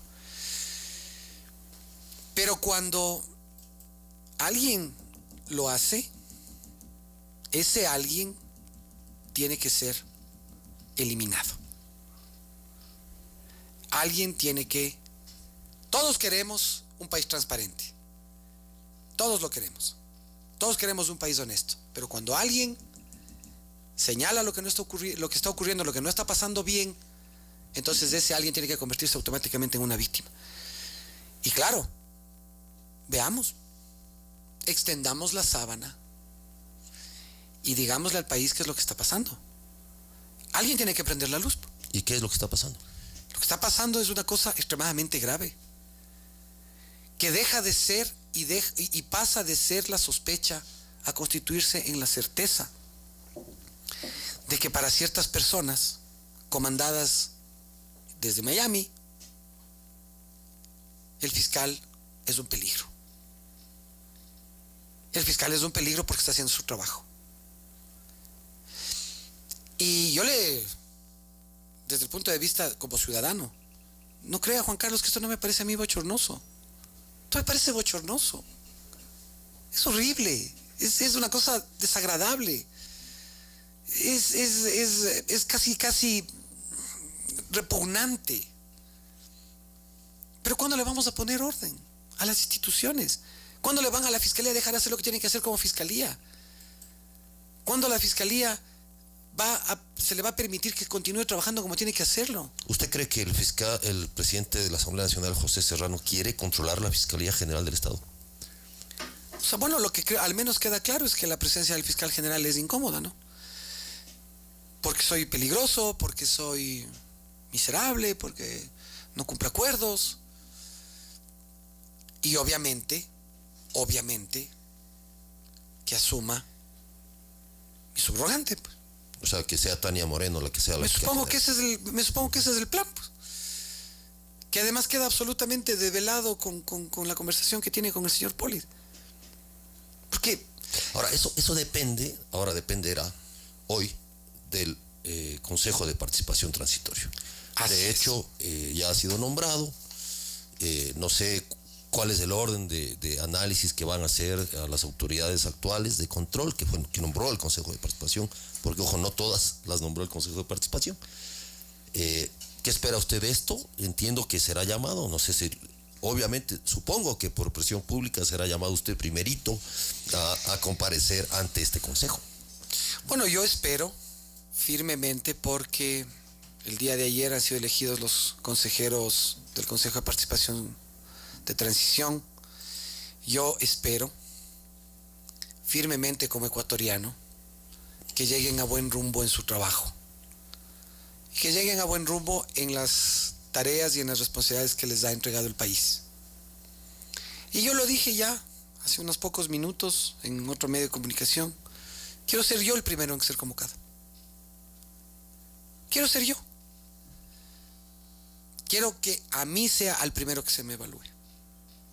Porque el país no se lo merece. El país no se merece esta situación de incertidumbre. Quiero que después de que el Consejo haya evaluado mi trabajo, yo llevo apenas 9 meses en el cargo. No tengo más que 9 meses que mostrar como parte de mi gestión, pero tengo mucho que mostrar. Una transformación institucional, incremento de fiscales, creación de unidades especializadas de investigación, trabajo interinstitucional para convocatoria de concursos conjuntamente con Consejo de la Judicatura, resultados judiciales. Yo tengo mucho que mostrar, lamentablemente en poco tiempo, porque si hubiese sido más tiempo tal vez habría tenido mucho más que mostrar. Pero yo creo que me evalúen. Yo quiero que me evalúen. Porque para mí también, como ciudadano, la Fiscalía tiene que estar en manos de una persona seria, recta, honesta. Y si en el momento de la evaluación me dicen, mire doctor, usted en estos aspectos ha cometido errores y se ha equivocado, en estos aspectos ha acertado y creemos que su evaluación es tanto sobre 10, continúe o no continúe, yo cumpliré y aceptaré lo que se decida. Porque soy un ciudadano que se somete de una forma respetuosa a lo que ha dispuesto el pueblo. Porque el pueblo es el que permite que se conforme este Consejo de Participación y es el pueblo el que ahora tendrá los ojos puestos en ese Consejo. Que me evalúen. Y les insisto, si yo soy una persona peligrosa, si yo soy una persona, como se dice que no cumple acuerdos y quieren acelerarlo, convóquenme a juicio político. Y no es un desafío, es una invitación a que ubiquemos las cosas institucionalmente. Pero mientras yo soy fiscal, déjeme seguir investigando las cosas que tengo que investigar, pues. Déjeme seguir llevando a juicio las personas que tengo que llevar a juicio. O déjeme presentar las abstenciones de las personas que no existan méritos. O sea, déjeme hacer mi trabajo. Una de las cuestiones ya para los minutos finales, señor fiscal, es usted iba a informar sobre lo que había pasado en Colombia. Es decir, desafortunadamente estos temas que tienen que ver con los audios y todo lo que está pasando estos días, como que opaca ciertas cosas que a mi criterio, en lo personal, son muy importantes para el Ecuador y tiene que ver con la lucha o lo que ha pasado con el bombo. Parece que ya nos olvidamos del bombazo de San Lorenzo, ¿sí? Y todo este supuesto entramaje institucional que se armó para luchar contra esto. Usted estuvo en Colombia, se reunió, usted dice que ha tenido información, digamos, reservada o privilegiada de lo que se pueda comentar sobre el tema de qué son los avances en estas investigaciones. Mira, sí, estuvimos jueves y viernes, trabajamos 2 días con el fiscal general de Colombia y con los equipos técnicos de la Fiscalía. No fue un viaje exclusivamente de cooperación judicial, o más bien dicho, siendo un viaje de cooperación judicial entre fiscalías, fue un viaje en el que además yo estuve acompañado de 2 altos oficiales de Fuerzas Armadas y 2 altos oficiales de la Policía Nacional. Y del equipo técnico, por supuesto, de la Fiscalía, fiscales, etc. Hay unas cosas muy importantes en el que hemos compartido mutuamente información. El lado ecuatoriano entregó información útil para la Fiscalía colombiana y la Fiscalía colombiana nos entregó información útil a nosotros. Parte de esa información es precisamente ya un primer registro o un primer compendio de información sobre el tema de los bienes de las FARC, de los bienes de las FARC en el Ecuador.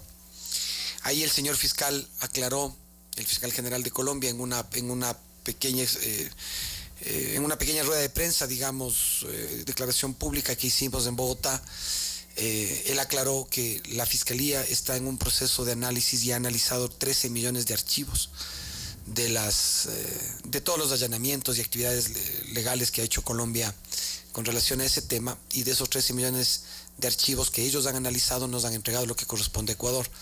No descartamos que pueda haber más información respecto de eso. Pero además también se trató sobre otros temas de interés mutuo. Crimen organizado. Tenemos unas fronteras, la norte de Ecuador, la sur de Colombia, que son unas fronteras con unos escenarios sociopolíticos y de mapas delictuales muy complejos, en el que hay una enorme cantidad de grupos de pequeños grupos delincuenciales, de medianos grupos delincuenciales y de grandes grupos delincuenciales. Y obviamente también intercambiamos experiencias sobre otras cuestiones que tienen que ver con eso. Y eso empata además, o tiene que ver además, con una serie de gestiones que hemos venido haciendo desde hace varios meses con el fiscal, con el Estado italiano y con la Fiscalía Antimafia de Italia, de un evento en el que estuvimos igualmente 2 días. Lamentablemente todas estas cosas, que son la demostración de un trabajo que no se detiene, fue, como usted dice, opacada, lamentablemente opacada por esta situación que fue puesta en conocimiento del país el día lunes. Pero la Fiscalía continúa y lo va a seguir haciendo. Mientras nosotros estemos al frente de esta institución, nosotros vamos a seguir investigando y vamos a seguir actuando como lo hemos hecho siempre. Muchas gracias, señor fiscal general. Pues tal vez, Verónica, ¿alguna otra pregunta?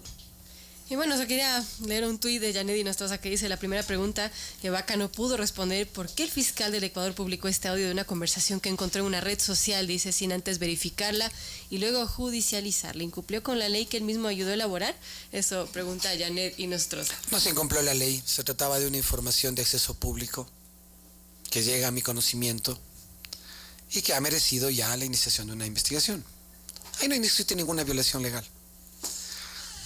Pero en el contexto de eso, de que no existe violación legal, hay además también la asimetría de la que hablábamos antes, ¿no? La asimetría de que hay personas que presentan documentos reservados, o existentes o no, pero al menos con los sellos que dicen secreto, reservado, hacen reportajes, ruedas de prensa, y a algunas personas no les interesa saber el origen de ese documento.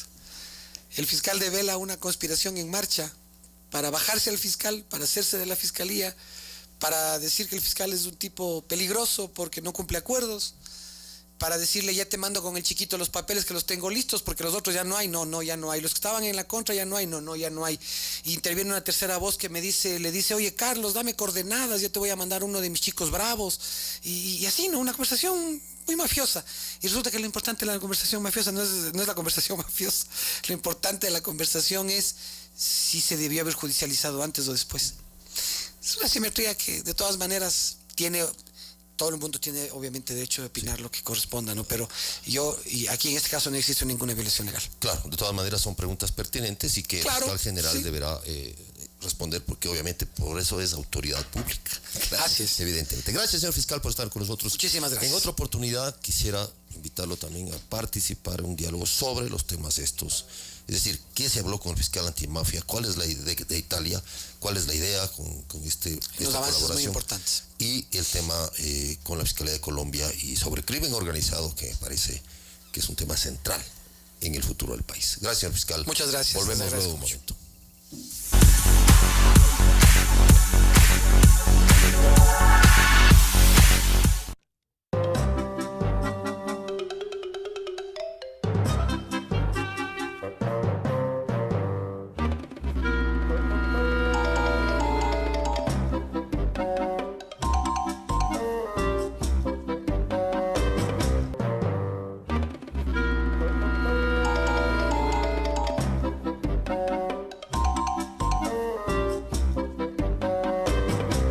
Dijo que siempre me amaría si fumaba crack con él.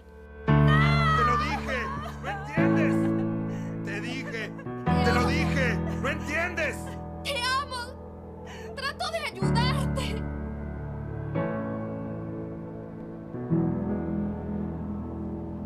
¿Tienes ese dinero? Sí, sí. ¿Por qué preguntas? ¡Policía!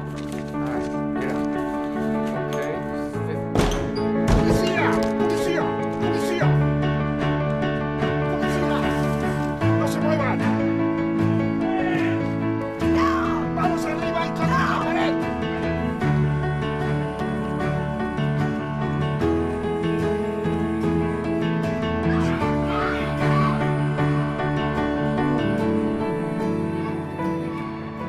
Dijo que siempre me amaría si fumaba crack con él. Mentía. Descubre la verdad del crack. vidasindrogas.org.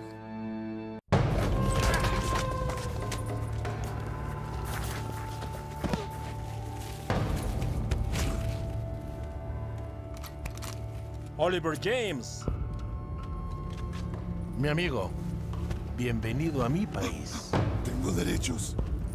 ¿Ah, sí? ¿Dónde crees que estás? Tengo derechos. Tengo derechos.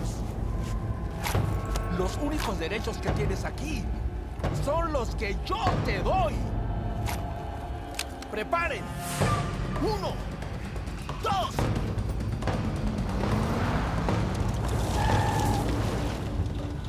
Passe-moi, passe-moi.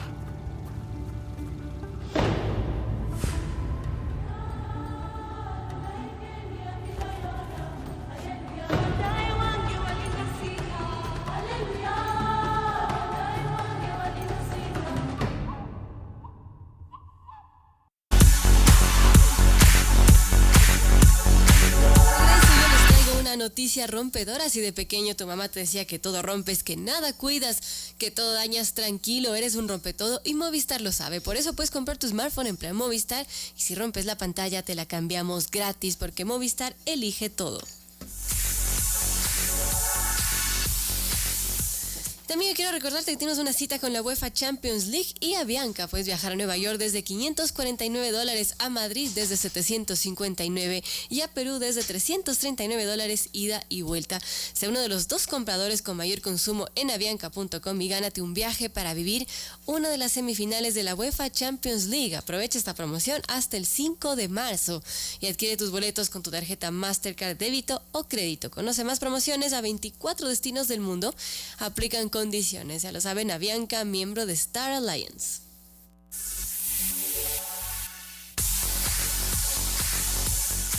Ocho de la mañana con 23 minutos, aquí en la señal en vivo de Radio Sucesos 101.7 y de Telesucesos, señal abierta en vivo en canal 29 UHF, en señal digital 29.1, en TV Cable canal 73, en Claro TV canal 43. Algunos trinos en Twitter. César Montúfar dice: me adhiero a la convocatoria que Nelson Maldonado está realizando en las redes sociales. Todos debemos participar en esta convocatoria por la dignidad del Ecuador. Se están autoconvocando el día jueves 8 de marzo a las 5 de la tarde en Los Chiris. Y un tuit del expresidente Rafael Correa está ya desprestigiando al nuevo Consejo de Participación. Dice, se pregunta: ¿alguno de ustedes vio alguna vez participar en algún concurso a alguno de ellos? Volvemos al país de los notables. Si esa fuera la solución, ya seríamos desarrollados. Bueno, por lo menos podemos decir que está ahí gente honesta. Lo que no podemos decir del otro periodo, ¿no es cierto?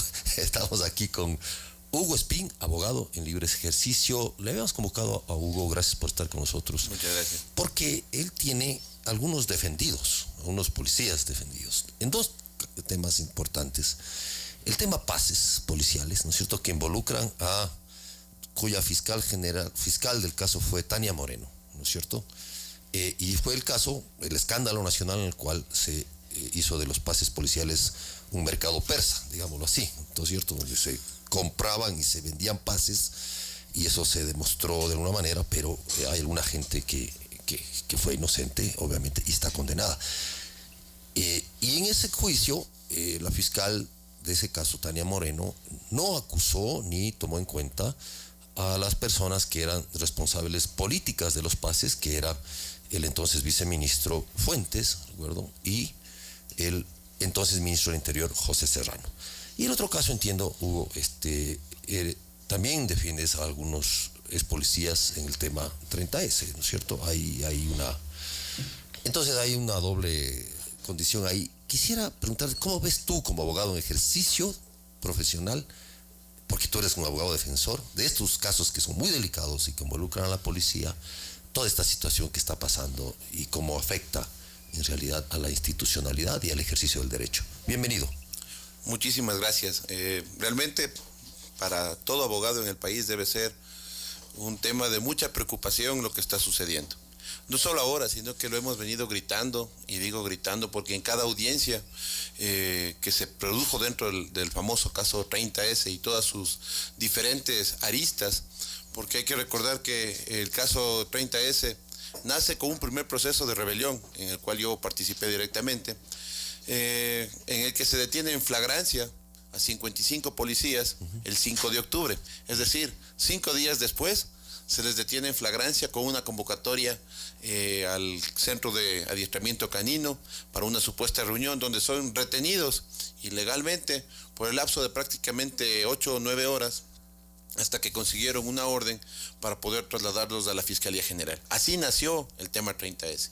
De ahí todas las irregularidades que se han venido presentando realmente son innumerables. Hemos visto de todo.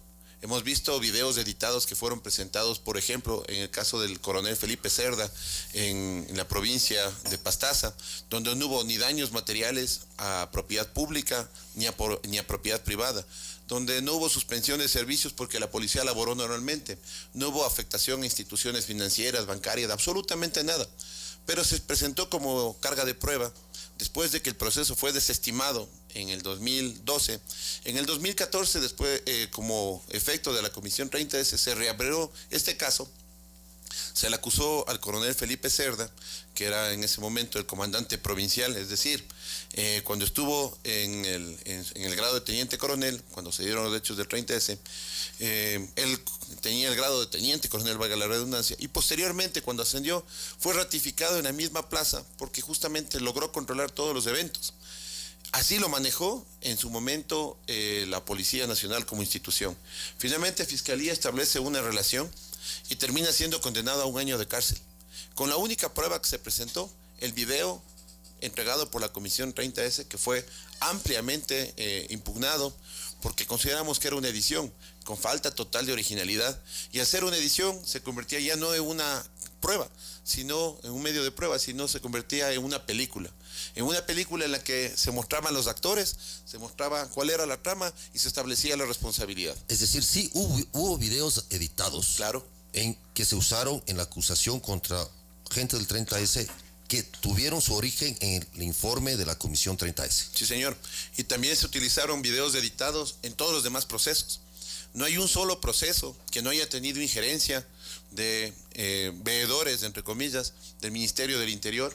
Yo pedí, en el caso de la destrucción de pruebas, la limpieza ordenada por el alcalde Barrera, en la que fueron condenados los policías de la Policía Judicial y de Criminalística, los mismos que actuaron para establecer responsabilidades en anteriores casos 30S, fueron condenados después por no haber protegido a la escena.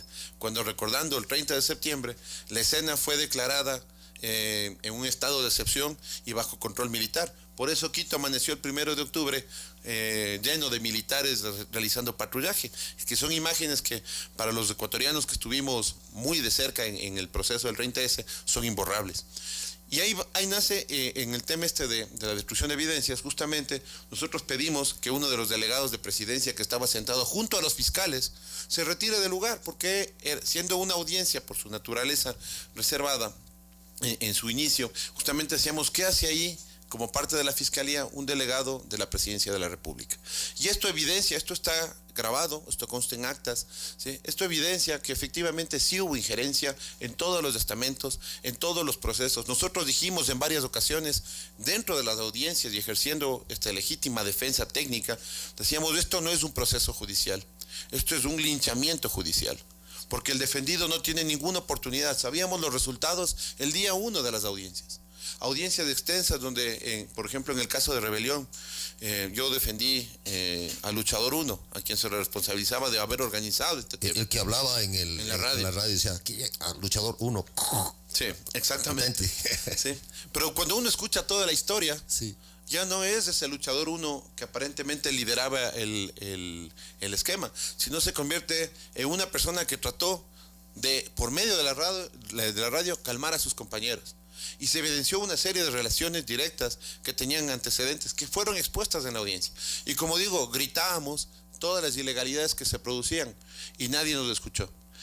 Fueron todos condenados. En el caso de Rebelión, que fue uno de los casos que motivó tal vez la Comisión 30S, la pelea fue tan larga que muchas de las penas prescribieron antes de que se les pueda detener. Y esto generó una sabatina, y en esta sabatina se ordenó que se inicie una investigación nueva, diferente, por estos nuevos actores que era la famosa Comisión 30S. Le hago esta pregunta, estamos con el doctor Hugo Espín, abogado defensor de algunos policías en el caso 30S, porque en estos micrófonos, el actual fiscal general, el doctor Carlos Vaca Mancheno, yo le hice esa pregunta sobre si se usaron videos que usó la comisión que él presidió, la Comisión 30S, en contra o judicialmente en contra de algunos miembros. Y él me dijo que no, que estaba seguro que no se había usado eso. Usted ratifica lo contrario, se usaron.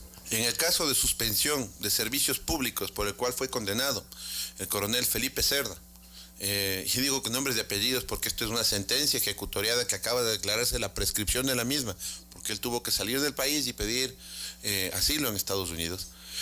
Una de las cosas que más indignaban es que sin hechos violentos, sin ningún tipo de deterioro, sin ninguna situación, sin afectaciones, sin informe de absolutamente nadie, se reabrió el caso exclusivamente en base a la Comisión 30S, al informe Comisión 30S. Y así lo expuso la fiscal de este caso en la audiencia y en todas las audiencias.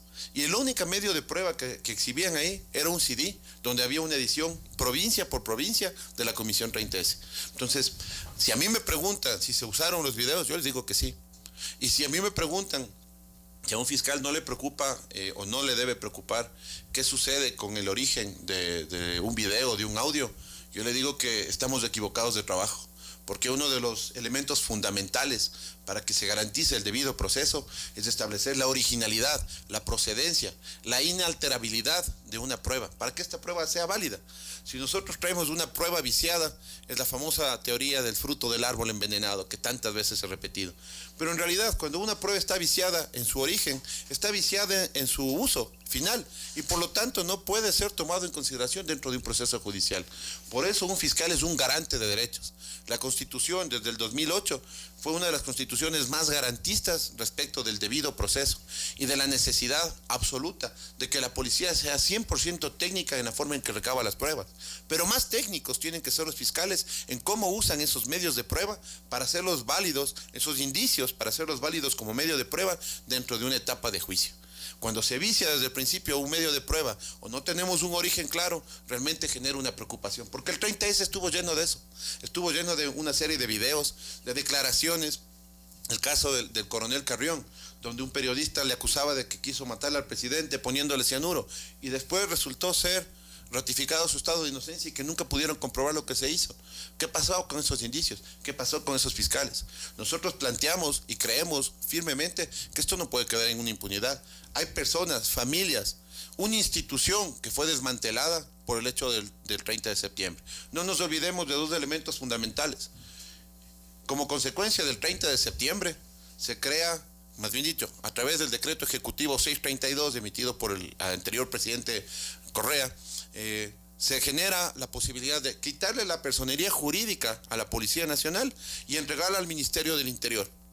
Mediante un decreto ejecutivo se violó una ley orgánica de la policía. Nunca se modificó la ley orgánica. Y sin embargo, con este decreto ejecutivo se hizo todo dentro del Ministerio del Interior. Inclusive quitarles la pertenencia de todos los bienes de la policía que pasaron a ser parte del Ministerio del Interior. Y de ahí, y perdón, con esto... Sí. Sobre la base de este decreto ejecutivo y sobre los hechos del 30 de septiembre, se genera una gran movilización policial.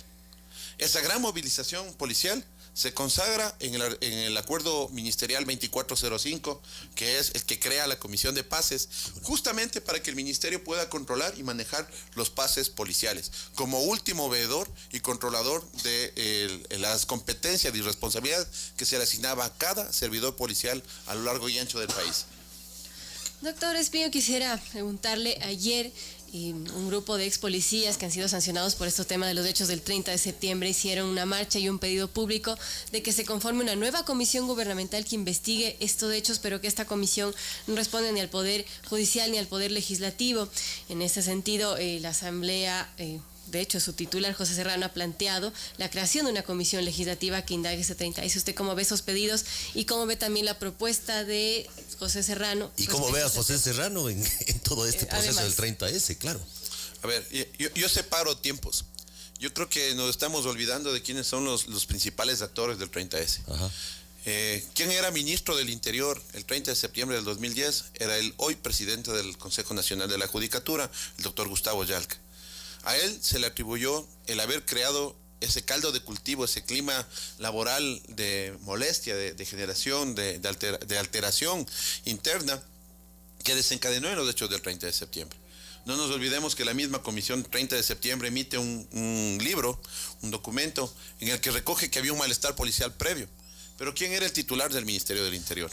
¿A quién se le asignó después las funciones para hacer el seguimiento de todas estas causas? Como titular, nada más y nada menos que de los juzgadores de los hechos del 30 de septiembre.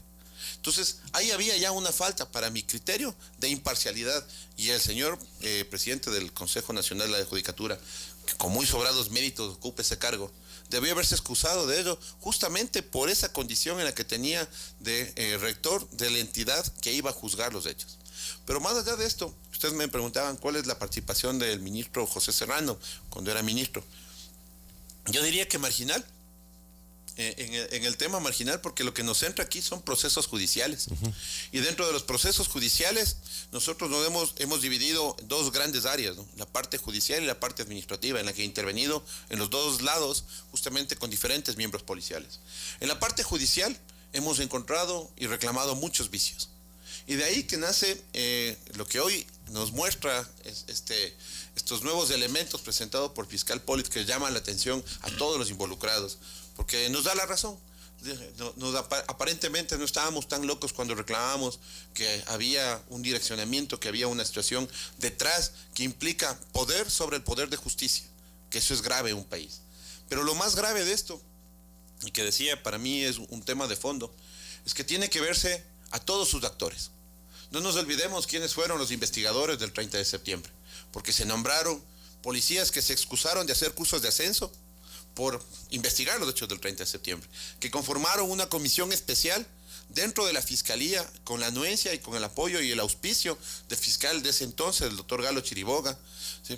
Y tal vez antes con el mismo fiscal Washington Pesantes, cuando empezaron las investigaciones de este caso, y fueron ellos los que levantaron los indicios. Y ellos son los que hoy podrían estar involucrados, y creo que es lo que todo abogado debería apuntar ante esta noticia criminis que tenemos hoy, en este febrero de 2018 que acaba de pasar.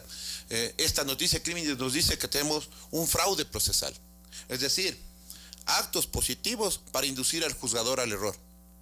Y si son estos actos positivos para inducir al juzgador al error, los grandes involucrados, al haber un solo acusador, que fue la Fiscalía, en nombre del Estado, son el fiscal, o los fiscales que intervinieron en estos procesos, y los policías que sirvieron de auxiliares de la justicia para levantar estos indicios. Porque no nos olvidemos que esto no nace de una acusación particular, nace de un acto público, de un delito seguido de oficio.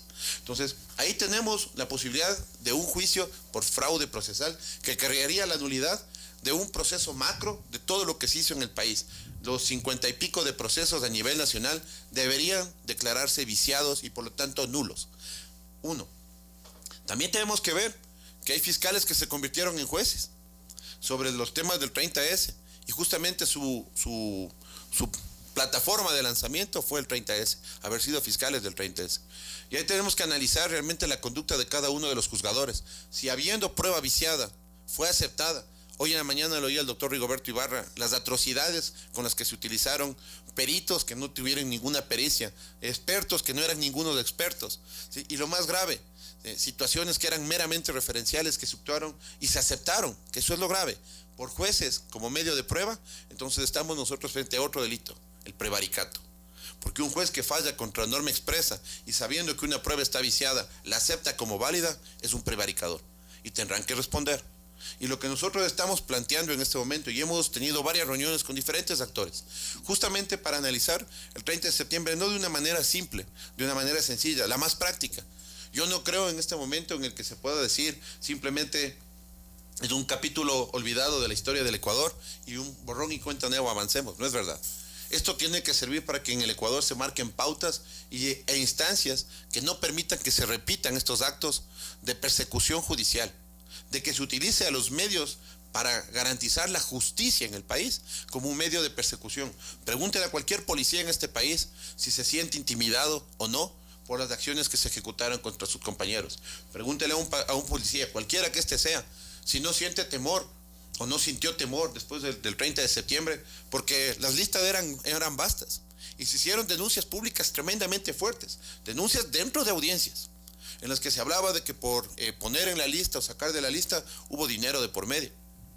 Algo parecido a lo que se hablaba de los pases después, de que por un pase hubo dinero de por medio. Aquí igualmente se hablaba de que en las listas habían 1.500 actores. ¿Por qué acusamos a 55? Y a los 55 que menos actuación tenían dentro de los procesos. Entonces, ¿cómo llegamos a estas listas? Ahí es donde realmente tiene que centrarse en la investigación. Y hoy se abre una ventana para que tal vez esta investigación pueda darse. Todavía no estamos confiados porque los actores son los mismos. Muchas gracias al doctor Hugo Espín. Volveremos a molestarle, doctor, por en la medida en que el caso siga tomándose, pero a su criterio. Entonces lo que cabe ahora es precisamente denunciar todos estos hechos como abogados, no sé. Sí. Solamente quisiera terminar con un tema que para mí es importante.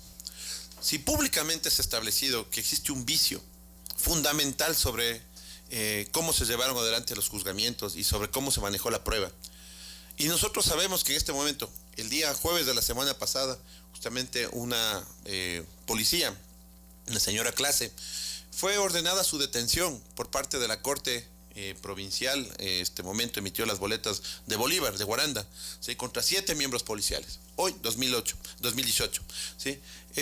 Nosotros planteamos, y lo escuchaba hoy en la mañana, y con esto quiero ser lo más puntual, le escuchaba al coronel Carrión que hacía referencia que como medida urgente, porque realmente jurídicamente hemos seguido procesos. Y en el punto que está, lo que cabe son recursos de revisión o recursos de nulidad ante la Corte Nacional, dependiendo del estado jurídico de cada uno de los procesos por separado. Pero en el macro, yo creo que en este momento hay un injusto jurídico que ha sido evidenciado y que obligaría, sin perjuicio de que mañana se declarara la nulidad de todos los procesos, buscar una medida para que los policías que están en este momento injustamente detenidos, la mayoría de ellos, en las diferentes cárceles, porque hay 5 en la cárcel 4 de Quito, pero en la regional, en las otras cárceles regionales del país, en los centros de rehabilitación, hay más policías detenidos, que están cumpliendo diferentes condenas. ¿Qué es lo que debería hacer, creo yo?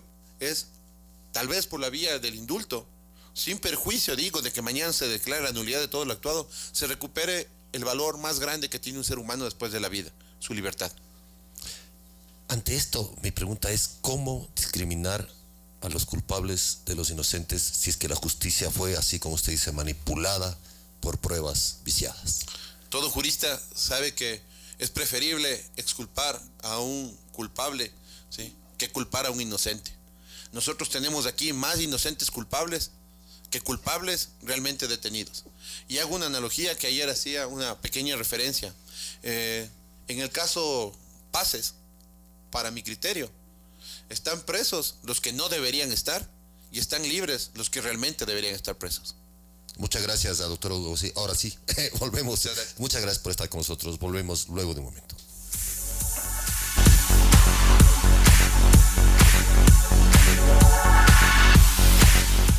Decían que si me emborrachaba, serían mis amigos.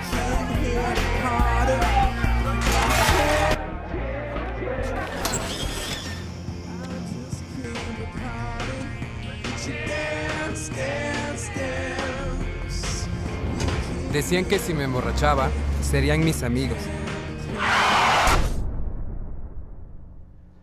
Mentían.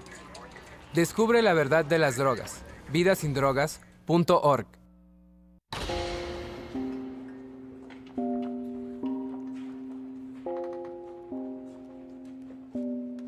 Diferentes palabras describen diferentes personas.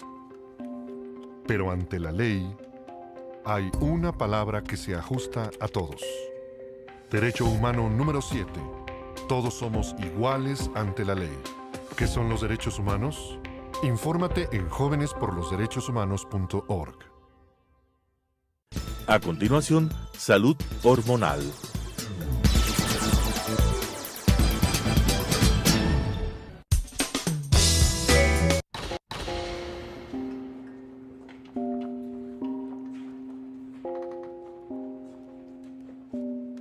Diferentes palabras describen diferentes personas. Pero ante la ley, hay una palabra que se ajusta a todos. Derecho humano número 7. Todos somos iguales ante la ley. ¿Qué son los derechos humanos? Infórmate en jovenesporlosderechoshumanos.org. ¡Hey! ¡Ustedes!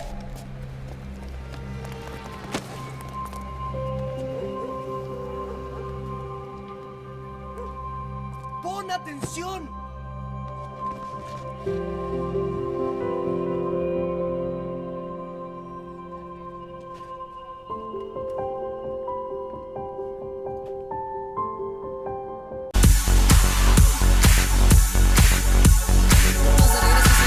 8:46 de la mañana y les quiero recordar que tienen una cita con la UEFA Champions League y Avianca. Viaja a Nueva York desde $549, a Madrid desde $759, Perú desde $339, ida y vuelta. Sé uno de los dos compradores con mayor consumo en avianca.com y gánate un viaje para vivir una de las semifinales de la UEFA Champions League. Aprovecha esta promoción hasta el 5 de marzo y adquiere tus boletos con tu tarjeta Mastercard débito o crédito. Conoce más promociones a 24 destinos del mundo. Aplican condiciones. Avianca, miembro de Star Alliance.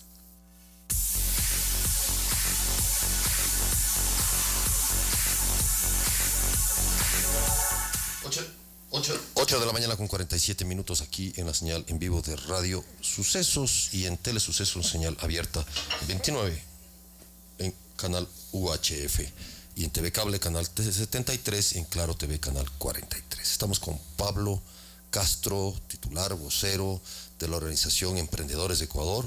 Bienvenido, Pablo. El punto es, ustedes han hecho una competencia global que la califican número 1 de emprendedores estudiantiles. Fue la premiación. ¿De qué se trata? Explícanos esto, cuáles son los beneficios para la sociedad y cuáles son los resultados. Bienvenido, Pablo. Bueno, muchas gracias por tenerme aquí. Y bueno, primero empezamos con la organización que se llama Entrepreneurs Organization, o más conocido como EO. EO es una organización hecha por empresarios privados de aquí alrededor del mundo y aquí en Ecuador, y tenemos un capítulo en Ecuador. Entonces hacemos mucha ayuda social con este concurso, que es el concurso más grande para estudiantes que son emprendedores. Lo que pasó el día de ayer fue la final del concurso, bueno, que trajimos al presidente de Más Móvil, que es la segunda telefónica más grande de España, que vino a dar unas palabras para la charla. Desde ahí escogimos al ganador del concurso, que es Cristian Torres de Yambú, y cada año escogemos un ganador que nos va a representar en la final global, donde se le paga todo el pasaje, toda la experiencia, la comida, todo. Y ahí disputan cuál es el mejor emprendedor estudiantil en el mundo prácticamente. Entonces súper interesante, porque nosotros decimos, los estudiantes universitarios deben empezar a emprender, pero no hay ayudas para eso. Entonces nosotros como organización les apoyamos con todo lo que es financiamiento, mentoría, y armamos este concurso para que se siga promoviendo. Porque un error muy común, mejor dicho, que hay, es que pensemos que tenemos que emprender después de salir de la universidad o cuando tengamos dinero. Y eso ya es muy tarde a veces. Tenemos que emprender desde ya, porque mientras más errores cometemos, mientras más experiencia tenemos, mucho más éxito vamos a tener al futuro. Entonces nosotros nos hemos enfocado en empezar este concurso. Bueno, el día de ayer fueron 300 personas que asistieron en el auditorio de la URLA. Cada año lo vamos a hacer más grande.